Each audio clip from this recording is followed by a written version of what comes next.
Gotham is ashes. You have my permission to die.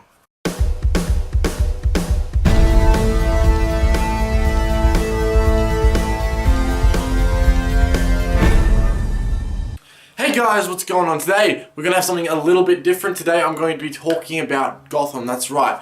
This isn't so much of a review as it is more of an impressions of the show, of how it's going, where I think it's going to go, what I think of it so far, what's lackluster, what's going on, just all those little details that we're going to get into. But let me prerequisite by saying I'm enjoying it. Honestly, I'm enjoying Gotham as a whole. I think it's got a lot of good elements. I think there's a lot of things that are lackluster. I think there's a lot of things that are missing. I think there's a lot of missed opportunities that the writers have taken in this drama. I mean, there's so much they could have done and they just didn't. So, let's just get straight in it. First off, the show, it's Gotham, alright? It's Gotham before Batman.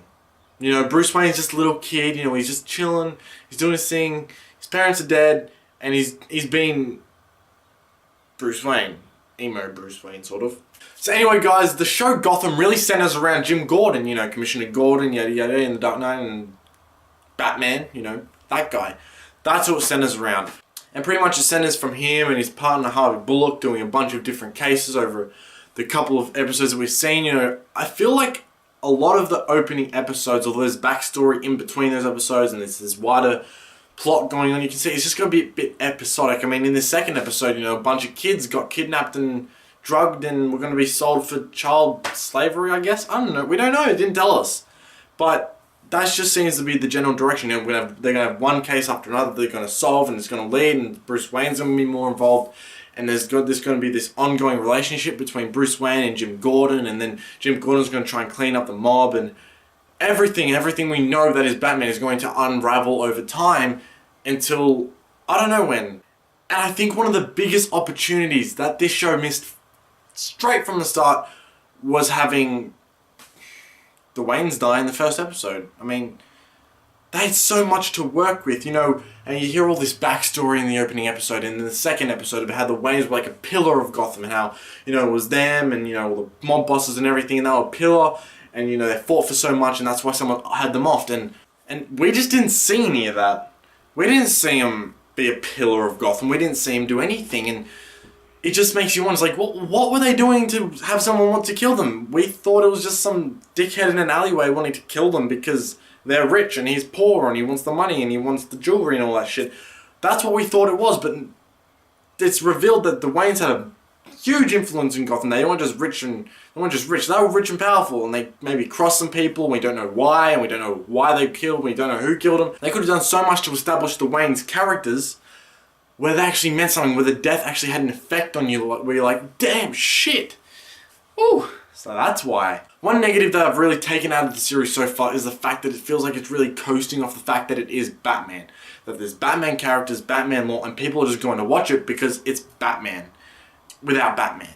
You know, it's the world Batman's in. It's Batman's universe, you know, and people just, I think they're almost expecting people to watch it simply because of that, without giving us a real solid character development and story and all that stuff just yet. I really like Jim Gordon. I like the guy who plays Jim Gordon. I thought in the first episode he was really stoic and just didn't really show much emotion. He was just sort of, you know, serious all the time, which I guess you have to be for a cop, but they didn't really show us much character at all besides the fact that he's a good guy. But I liked in the second episode, and I've been into the first one, you saw a bit more humor, you know, he's really passionate for what he stands for. He's going to be a good guy, and I really like the way he's being portrayed in this TV series. But as far as all the villains that they've introduced so far, you know, it seems like it's a mix between they're trying to grasp Nolan Batman in that dark and mysterious way, in that dark and realistic tone that they've set, but at the same time they're trying to stick true to the comics, which is so cartoony, which at times can be really, really cartoony, and it just doesn't blend. It just doesn't blend as well as I was really hoping that it would.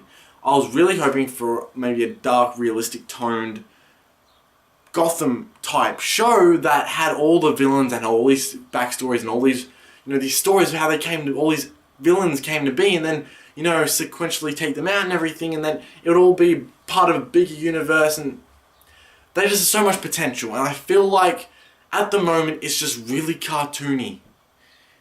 And it's really mixed with two different styles that just aren't clashing right now. You got the characters out of comic books, which they're trying to introduce into this realistic world, and it's just not flowing correctly. You know what I mean? You know what I mean. Yeah. You know. Everything is just thrown at you. First 2 episodes, here it is. No mystery. It's as if they took a bunch of characters and villains from Batman, and I was like, just put him in. Just put him in. Everyone wants more Batman. He's the most popular character in the world today. Just put him in. And it just doesn't work like that. You can't just introduce these characters and have them be these villains without giving us something to care about. I mean, I would have loved it if, you have the Penguin as the main villain, or as the main upcoming Batman villain. You had the mobs that they're trying to take out, and Jim Gordon's doing his own thing, and on the side, you had the Penguin. And he's just conniving, and he's getting stronger, and he's getting his money, and he's doing everything he needs to do to become the Penguin. And then by the end of season 1 or season 2, he's the Penguin. He's a huge businessman. He rules everything, and he's bad. And then slowly, as his progression starts and his progression's happening, you see the progression of other ones. At the moment, it just seems like we're going to get the Riddler here, we're going to get Catwoman here, we're going to get the Penguin here, we're going to get this guy here, we're going to get this guy here, and I don't want it to be so forced. I don't want it to be so in your face. I want these things to be sly. I want them to be secretive, just behind, little Easter eggs that you can just put in. At the moment, it's not Easter eggs at all. There's plainly saying, okay, there's the Riddler, there's Edward Nygma. We know who they are. Give us some mystery. Give us something to look forward to, something to just grasp onto and look forward to seeing. And as I said, I am enjoying the show. I like what they're doing with the character of Jim Gordon. I like him. I like his confrontations with his partner. That's actually really interesting. I like seeing that happen. One's a really crooked asshole, and one's, the shining light and what we should be. The fact that they've got all these characters that they can pull from, and they're going straight out and just saying, this is Cat, that's Ed, that's fucking Cobblebolt, and they're actually calling him the Penguin already. There's been 2 references to him being a Penguin. One of them was his ex-boss who had him killed, or supposedly killed, and the other one he ended up stabbing with a fucking bottle. So we know he's going to be the Penguin. We know he's the Penguin. We get it. Overall, I feel like this is just a mix of a cop show with Batman characters forced into it, with a backstory coming in, with Bruce Wayne's parents' death going to become a more big topic of this show, and Bruce Wayne's going to become more involved, and it's just, at the moment, it's a bit clustered, I feel. I feel like there's so many directions they're going. I feel like they need to focus. I feel like they need to establish a set storyline. I don't mind the episodic stuff for a couple of episodes, but at least have something gradually grow and grow and grow. The really thing that's interesting me at the moment is the Penguin. I actually really enjoy how he's growing, and the direction you see him taking. I just want to see some more direction. The episodic stuff can get old eventually, and I'm sure it will. And I just hope that they've got this bigger story that they're willing to just tear into us and just show us what it is, and see these villains rise individually, not have all this clusterfuck of villains for Jim Gordon to fight, because the end goal is that these people become the villains, and the fact is these people are not villains of Jim Gordon, they're villains of Batman. So I want to see how that all unravels. I'm sure, I don't know if by the end of the show or something, they're going to have the Penguin be like the mighty businessman, the Riddler playing tricks all over people and killing people, and Catwoman just being an established thief. But the fact that Catwoman's 13, I mean, they've got a lot of time to grow that. Overall, Gotham is fun, it's interesting, I hope it succeeds. I really hope it succeeds.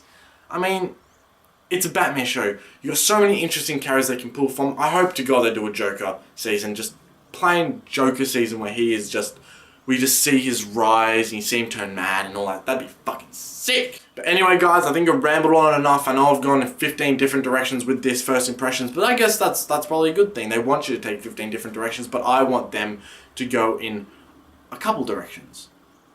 And that's the important thing. Make sure they have a direction and make sure that they execute it as well as they can and give the characters, give them the development that they need. That's what I want to see with Gotham. Anyway, guys, what's your thoughts on Gotham so far? Are you enjoying it? Are you not? Leave a comment below. And that's all I got time for today. If you like what you saw, hit that like button below, comment, subscribe. I'll see you guys next time.